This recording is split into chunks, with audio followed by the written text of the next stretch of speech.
I'm Christine. Welcome to my podcast Unmuzzled at 67, and this is episode 8 of series 2. So it's the last episode, and I'm going to do a wee kind of review over what we kind of covered in series 2.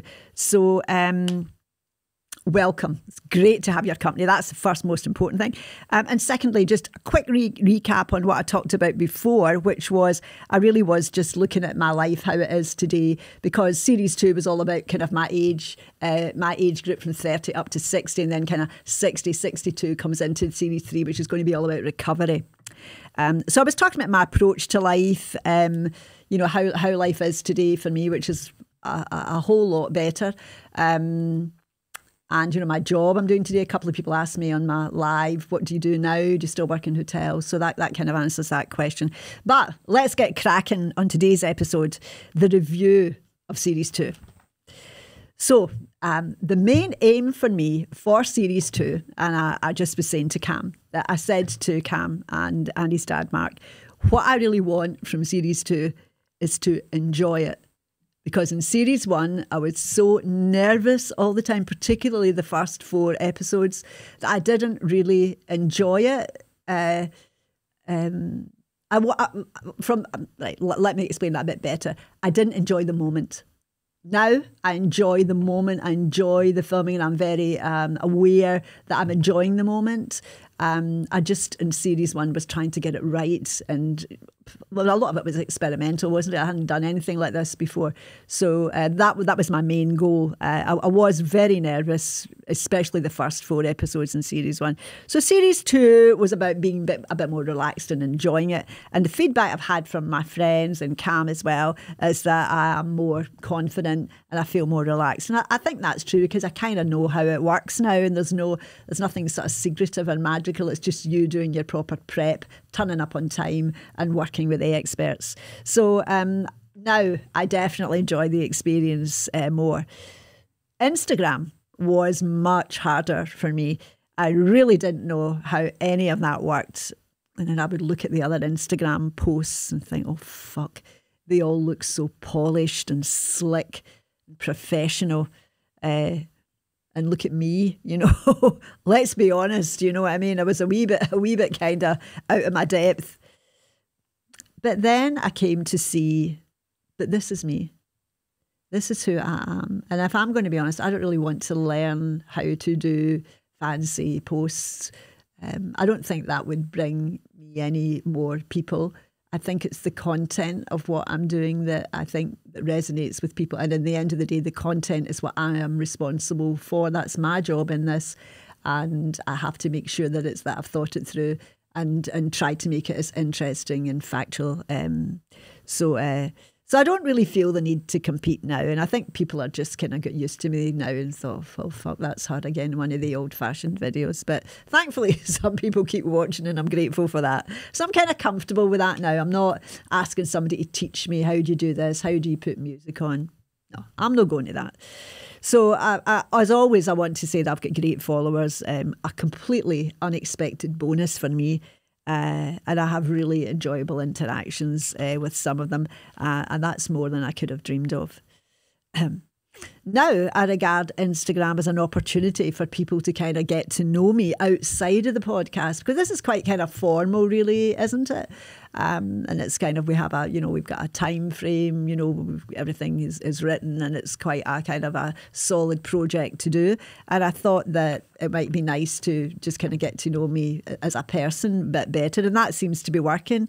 And if I'm honest, I'm actually starting to enjoy Instagram. Who knew? This is mostly due to the people who follow me, as I've said already, but also the people I follow too. I've learned a lot on Instagram, and it's a great source of information and inspiration.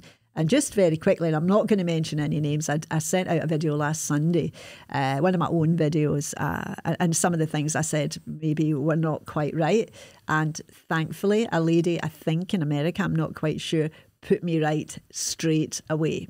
So she kind of very sweetly and very graciously put me in my place. And I thought, oh, fuck. But I just went back to it and I said, thank you so much.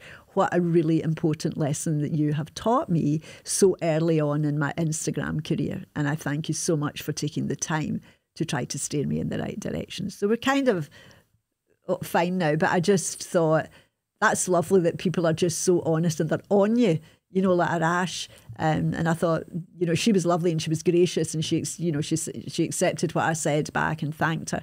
But other people might not have been. So I guess I was quite lucky. So people like me, especially me, are always learning. Sometimes say things and then think, God, that probably wasn't the right thing to say. Anyway, she kept me right. So I'm thankful to her. But let's get on to the final series. Series 2. If you're sitting comfortably, let's begin. So what did we cover? Well, we talked about the unexpected birth, my pregnancy, my miracle baby that was born against all the odds, and my mum's reaction. Talked about working in hotels, meeting the gangsters, and I've had a lot of private messages from women who have said, I get that. I've worked in hotels too. There's something dirty about them, isn't there? I thought, oh, for fuck's sake. Right, okay. So there's been quite interesting feedback from that. Then we talked about friendships, finding your tribe. So the most difficult episodes for me to do were not the last two, but they were managing money, and when I also talked about my parents getting elderly and all the issues that can bring for a family, and I shared my experience of that. Those were incredibly difficult for me to do. In fact, I think that probably, although I was more emotional on the one I spoke about my parents, I think the one about managing money was from an embarrassment perspective was worse. And but I'm glad I did, because I did get nice private feedback from people. So it was a varied menu, series 2, and I need to confess, if I haven't already, that there are some aspects of my life story that have not been included in the podcast. Some of it, if I'm honest, I'm still not ready to face today. But don't worry, I didn't murder anybody or rob a bank. Just for me, I don't know, maybe more therapy, maybe one day, I don't know. Maybe if I write a book, I keep saying I'm going to do that. If I do finally write the book, I might go to the Wizard of Oz and get some courage and tell the whole story. But what you've seen on these 2 series is 95% of what happened to me in my life. But as I said, the managing money thing was the hardest one to do. And my parents getting old and all that. Even after all those years, you could tell I was struggling a wee bit with that one. And I wasn't sure about the money thing, whether it was the right thing to expose myself or not. But these two series have literally been like therapy for me. I feel like an entirely different person after being able to have the opportunity to talk about things that worried me, embarrassing things, sometimes shocking things, but all part of my story. And of course, I've had great reaction from people, and I have no regrets. I honestly would say that telling your story is vital to healing. That's what I've found out anyway. So let's get back. I just want to dissect some of these things and talk about them in a bit more detail. Let's go back to the pregnancy and the drama of that news that caused my mum to cut up her wedding dress that she had been secretly keeping for me with pinking shears. I don't even know if you can get pinking shears now, and I don't even know if anybody will know what they are, but I think I did explain there were seamstresses used them. Why my mother had them, I don't know, but I remember it vividly today, although it's so many years ago. And she was just incredibly disappointed in me again. I had brought more drama, more disappointment, more shame in the family. However, when my son was born, she loved him like her own son. She just doted on him, as did my dad. And now my son is in his late 30s. He always has and will be my pride and joy. The only decision I made that was a good one, and a long-lasting one. Every day, even now, I try to be a good, loving and caring mum. Just a normal mum, I suppose. And I wasn't always like that as he was growing up. And I find the guilt about that to this very day can be overwhelming for me. But each year, I do get better, and my relationship with my son, who is now a man now, gets better, and it all gets easier to bear. And telling my story has helped too. Then we talked about my life working in hotels as a manager, working long hours, and there just was no such thing in those days. This is sort of the 80s and 90s, and actually into the millennium as well. There was no such thing as work-life balance. I never knew any manager that had any work-life balance, and also a lot of people that worked with us as well. And I've got younger friends today still work in hotels, and it's still the same. In fact, it's worse since COVID. It's disgraceful. But everyone must make their own decision. I mean, it's a conscious decision when you're asked regularly, can you work your day off? Can you stay on late tonight? You've got to make your mind up. And yes, the Glasgow gangsters, they brought some light diversion and brought out that flirty part of me that had never been unearthed before, and honestly has never been since, probably just as well. Some of those stories were surprisingly shocking. For example, the indecent proposal, which even shocked me at the time because the last thing I expected to hear. And the shooting. The shooting's kind of, I don't think it's comical, but it's quite light-hearted now because it's so outrageous in a place like Maryhill that you would have something like that. But terrifying, truly terrifying. And it made me clearly see the different worlds that we live in. You know, me, just an ordinary wee punter, and you know, gangsters. And thankfully, I retreated back to my own wee boring world. Thankful and unscathed. Then, go back to talking about managing money. I never succeeded in managing money up until recently. It's hard to manage money when you don't have enough. And you start dipping into the credit cards, especially if you've got quite a few, and I had quite a lot. A wee bit at a time, till that becomes the norm. And before you know it, you're taking more money out. You're taking more money out regularly. It's just as if the day of justice will not come. And you can just keep on doing this forever. But the day does come. And we all need to take responsibility if you're in that situation. There's a payback time. The day we've all been dreading. And we have to face up to exactly how much you owe. And that was the terrifying factor for me. Because if you've got different credit cards, you might have a fairly, small amount. But, if you've maybe used a whole credit card and used all the money available and that, get on to the next one, I personally wouldn't look at what that full amount was. I just keep looking at the new credit cards coming out. And then I'm thinking, when I say you, I mean me, how was I going to pay this back? There was no way in the world I could pay back this kind of money.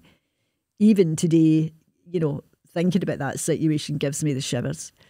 That 5 years that ensued was hell and a penance and a hard lesson to learn.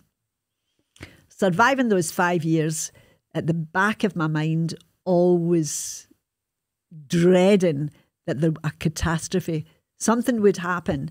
And because I was living hand to mouth for 5 years, I would not be in a position to deal with it. And of course it did, which caused even more long-term financial problems that are still being dealt with today, almost 20 years later. So I just wanted to say to you that if you're in that position, or you feel you'd like a wee bit of help because you maybe think things are starting to get out of control, or you just want to speak to somebody, there is a new company that I've met, and it's there's a good, honest man at the heart of this company, and it's called Anderson Financial Coaching. So that is headed up by a guy called David, and it's definitely worth looking at. I think this world is filled, this particular sector is filled with a lot of sharks and charlatans. For example, when I looked at the final part of my trust deed, I realised that most of the credit card companies get virtually nothing. All the money went to the trust deed people. You know, and then there was something else they did that I didn't mention. I'm not going to get into it now because they're a wee bit late in the game for that. But they maybe weren't the most honest of people. And I think that financial services are kind of riddled with people like that. So David is a good guy. He's got a really good heart. And he's, of course, you know, he's full of expertise. So, you know, if you're looking for any help and advice, I would have a wee look in his website and give him a wee phone. They're called Anderson Financial Coaching, and I'll send out a wee something on Instagram about that, because sometimes you don't know where to go, do you? And don't forget, whatever story you tell him or tell anybody, he's heard it all before. There's nothing unusual about you. He knows how to deal with these things. Then, of course, I shared my own family's experience of my parents getting older, my mum having dementia, and how that impacted on us and on her. We were lost. We didn't know what to do.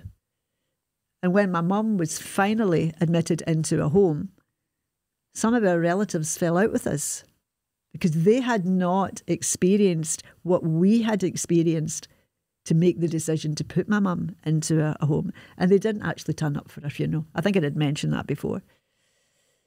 This episode touched a lot of people's hearts, and thank you all for sharing with me your own insights and your own experiences of going through that.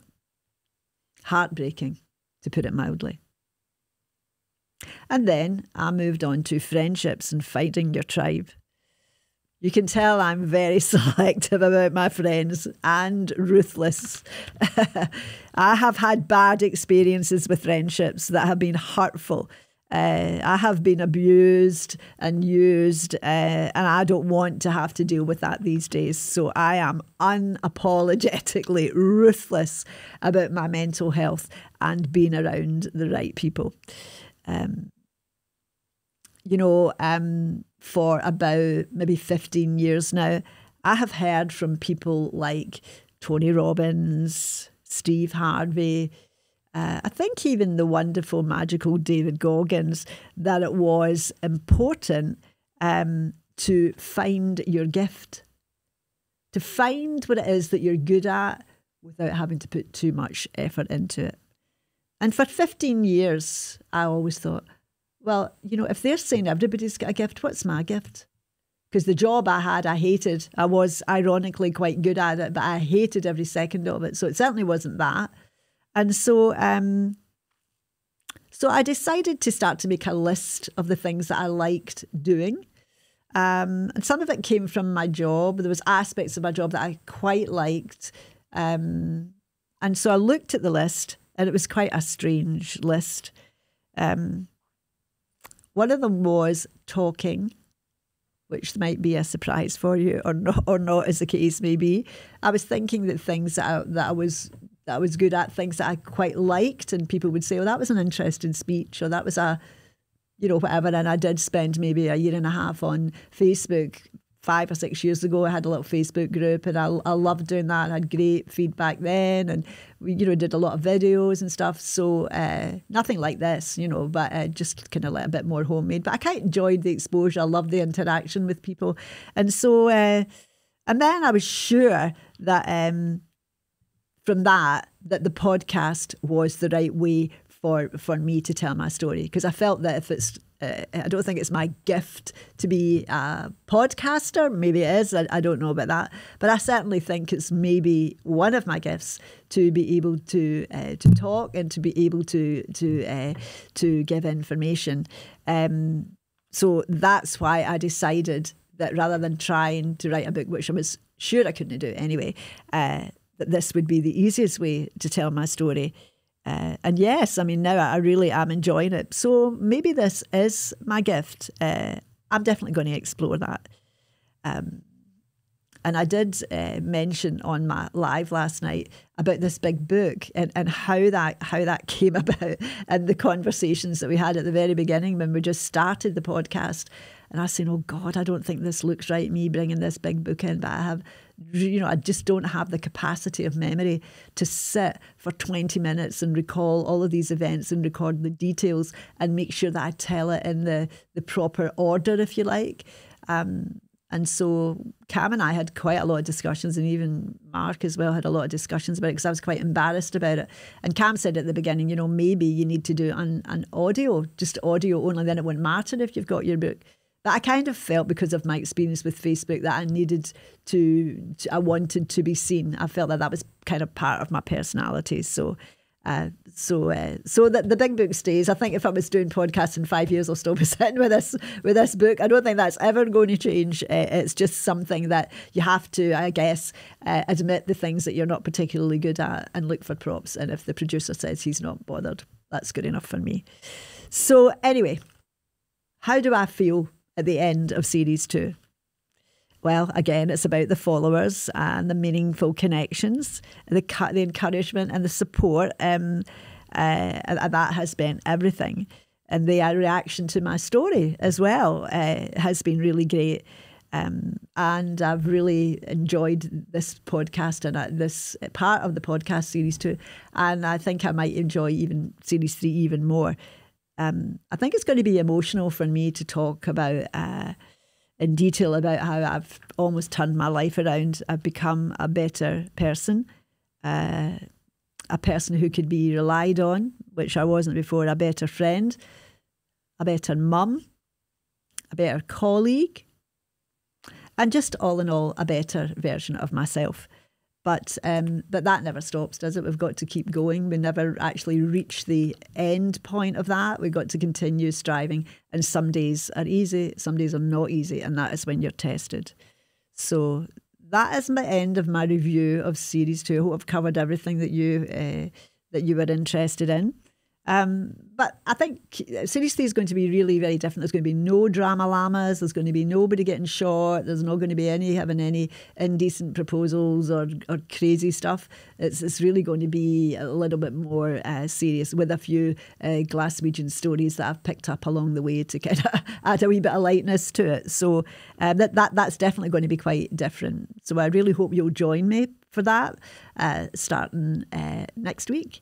That's a whole new sector to the podcast, and kind of heralds the end, if you like, heading towards the end of the podcast. But that is going to be different, and I hope that you'll enjoy that too. So thank you so much for being with me today. It means the world, and it's nice to know I'm not just even talking to myself. So thanks again for your company, and I look forward to seeing you next week when we start series 3.